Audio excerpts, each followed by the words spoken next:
So we're harvesting Ampalaya today. So lisami on nakayi de melon amay ojozwi sa sinak melon amay. Laila cuisini sa. Je vais vous montrer comment cuisiner le Ampalaya. Oui, j'ai des tomates aussi. C'est correct. C'est ça. Notre jardin ici. C'est année 2021. Hello guys. Today we will harvest our Ampalaya. Better melon. Check. My better melon is ripe already. Yeah, we will harvest that one, guys. Check that. Oh,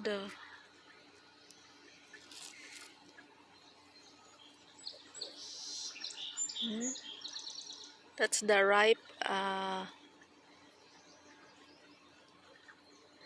very ripe Ampalaya. Yeah, and I will harvest this one now. Check it open by itself because it's very warm. Since yesterday, it's very warm here in Quebec. It's more sweet, the seeds. This one, no. I'm eating, guys. So I keep the seeds here. This one I will open.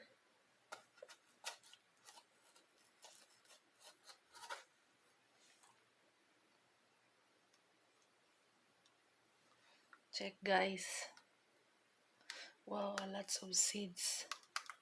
Check, honey, the other one. There's a lots of seeds. Check. Honeybee. Check, guys, the other one. More seeds.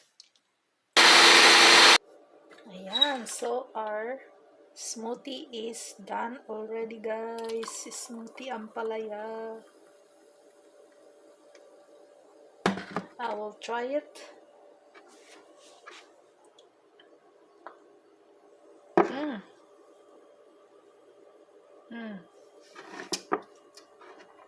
Yeah, it's a better taste a little bit. Yeah. Yeah, I will give also to my husband.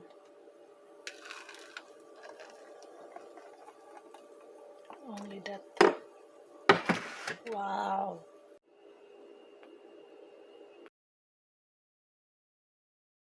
So this is our ingredients, guys, for the stir-fried Ampalaya. Pork belly, onion, bell pepper, tomato, 2 eggs, and garlic. So I will chop now the pork and we'll start cooking. This pork, guys, I already marinate this one with salt the other day, and yeah, please check how I cook this one because so that our Ampalaya will not be too much better taste. So now we're cutting our Ampalaya.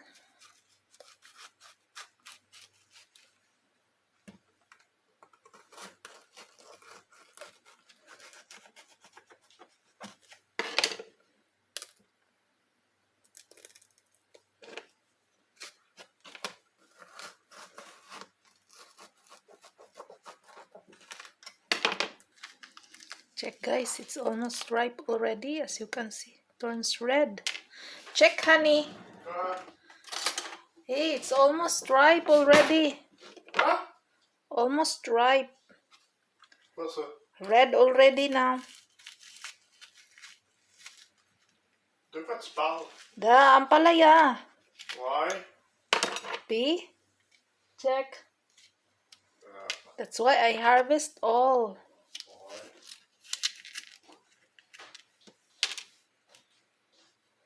Malapit na pala siyang mahinog, guys. It's almost ripe. Our ampalaya. I will try to keep the seeds. Maybe it will grow.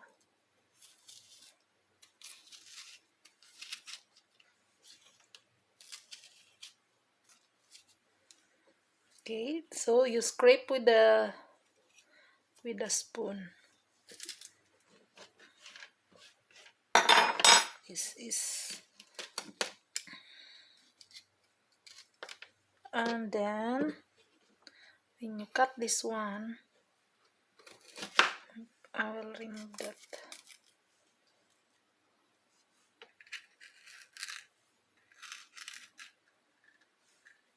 Here also. Okay, we just cut it thin like that, guys, like that straw size, 3/16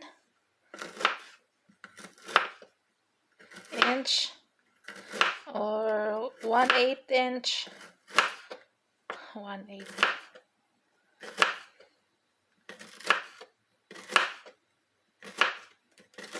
Yeah. If you like to cut 1/4, it's more it will 1/4 inch, it will cook long time. So we cut this one thinly cut, like 1/8 inch, so that it will cook very fast, because we are cooking this in slowly.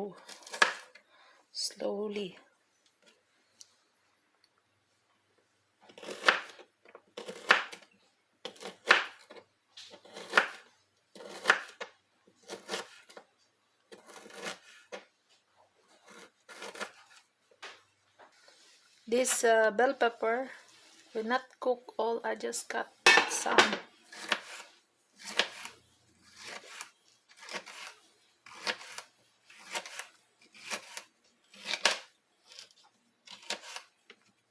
I will cook the rice now also, honey.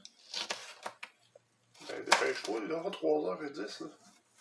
15 minutes seulement pour le fajri. 15 minutes only for cook the rice. So guys, it's rest just the egg.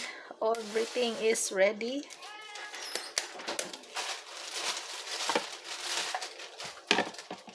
Okay. I like 2 eggs for this ampalaya. We will put some salt, and then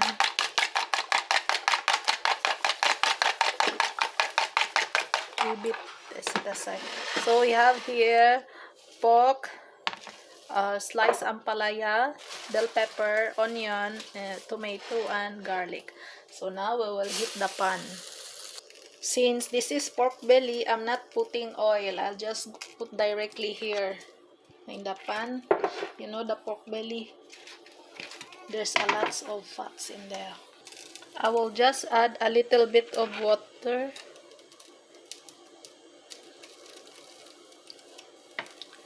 Okay, and then we cook the pork belly. You can see the oil, the fats will go out in there too much. God. So that's now our pork turns into white, and my rice there is boiling. I open. So needs more cooking time for the pork. The water is already gone. So that's our pork, guys. As you can see, there's a lot of oil from the pork belly. So now I will transfer a new pan. So here's our new pan, and I will transfer this pork here, because there's a lot of oil. Yeah. The now all is transferred. We will put now the garlic. Put now the garlic.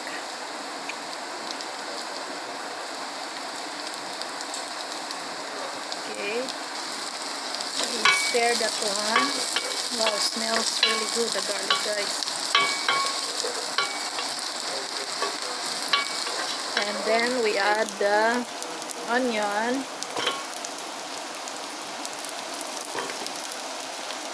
We cook that one a little bit.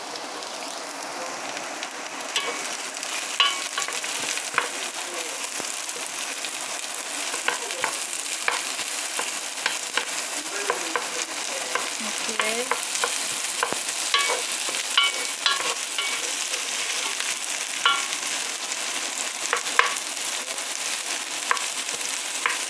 We cook that one. The onion.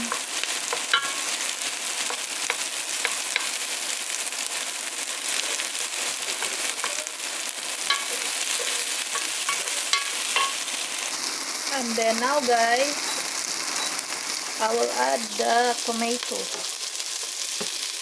Okay. Tomato is added. Now I will add the butter melon.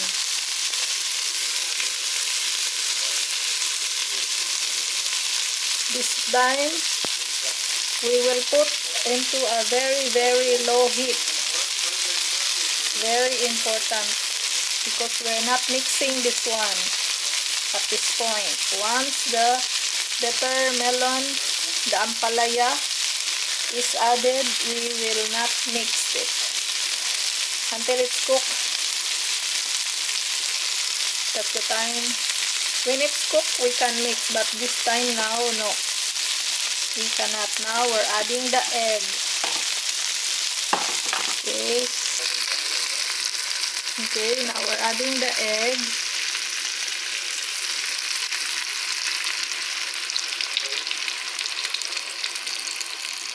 Then we will put a cover. Now we're putting the cover. Yeah, it takes maybe like 10 minutes there, 5 minutes. We will see. Once the ampalaya change color, it's cooked already. So now guys, looks our ampalaya is already cooked. We got the color change, more blonde color, light color. Now I'm adding this oyster sauce, but you can omit that one. So now it's okay to mix, and everything caramels already.